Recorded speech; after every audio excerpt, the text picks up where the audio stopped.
Chapter 28. A Job Horse and His Drivers. Hitherto I had always been driven by people who at least knew how to drive, but in this place I was to get my experience of all the different kinds of bad and ignorant driving to which we horses are subjected, for I was a job horse, and was let out to all sorts of people who wished to hire me. And as I was good-tempered and gentle, I think I was oftener let out to the ignorant drivers than some of the other horses, because I could be depended upon. It would take me a long time to tell of all the different styles in which I was driven, but I will mention a few of them. First, there were the tight-rein drivers, men who seemed to think that all depended on holding the reins as hard as they could, never relaxing the pull on the horse's mouth, or giving him the least liberty of movement. They are always talking about keeping the horse well in hand, and holding a horse up, just as if a horse was not made to hold himself up. Some poor broken-down horses, whose mouths have been made hard and insensible by just such drivers as these, may, perhaps, find some support in it.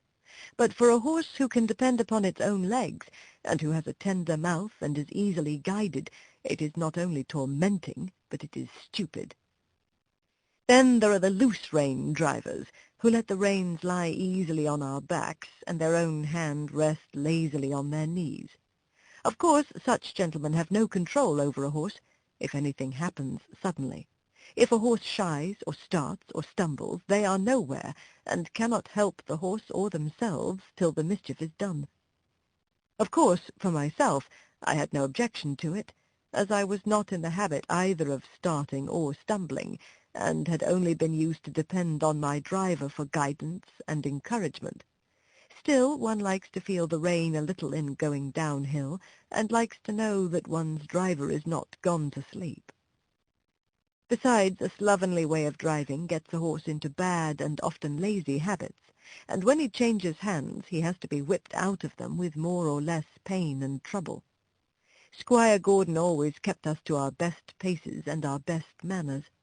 He said that spoiling a horse and letting him get into bad habits was just as cruel as spoiling a child, and both had to suffer for it afterwards.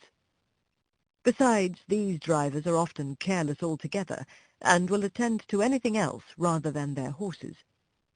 I went out in the phaeton one day with one of them. He had a lady and 2 children behind.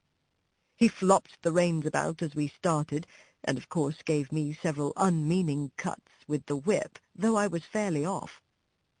There had been a good deal of road-mending going on, and even where the stones were not freshly laid down, there were a great many loose ones about.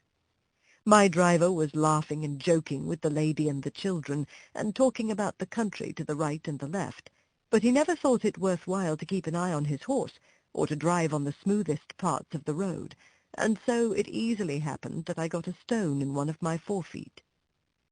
Now, if Mr. Gordon or John, or in fact any good driver had been there, he would have seen that something was wrong before I had gone 3 paces. Or even if it had been dark, a practised hand would have felt by the rein that there was something wrong in the step, and they would have got down and picked out the stone. But this man went on laughing and talking, whilst at every step the stone became more firmly wedged between my shoe and the frog of my foot.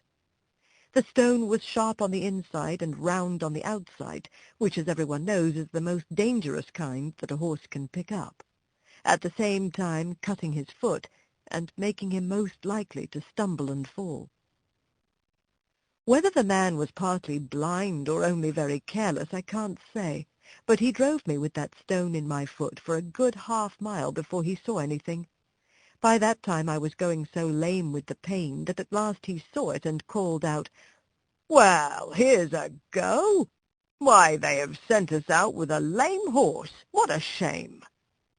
He then chucked the reins and flipped about with the whip, saying, "Now then, it's no use playing the old soldier with me. There's the journey to go, and it's no use turning lame and lazy." Just at this time a farmer came riding up on a brown cob. He lifted his hat and pulled up. "I beg your pardon, sir," he said, "but I think there is something the matter with your horse. He goes very much as if he had a stone in his shoe. If you will allow me, I will look at his feet." These loose, scattered stones are confounded dangerous things for the horses. He's a hired horse, said my driver.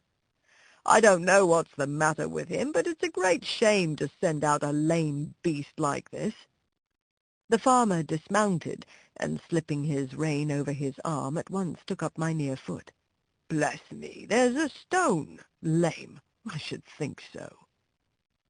At first he tried to dislodge it with his hand, but as it was now very tightly wedged, he drew a stone pick out of his pocket, and very carefully and with some trouble got it out. Then, holding it up, he said, There, that's the stone your horse had picked up. It's a wonder he did not fall down and break his knees into the bargain. Well, to be sure, said my driver. That is a queer thing. I never knew that horses picked up stones before. Didn't you? Said the farmer, rather contemptuously. But they do, though, and the best of them will do it, and can't help it sometimes on such roads as these. And if you don't want to lame your horse, you must look sharp and get them out quickly. His foot is very much bruised, he said, setting it gently down and patting me. If I might advise, sir, you had better drive him gently for a while.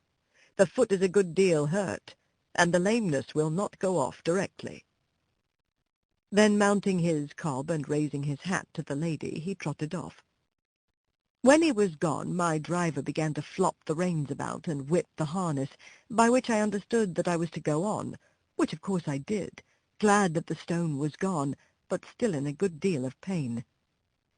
This was the sort of experience we job horses often came in for.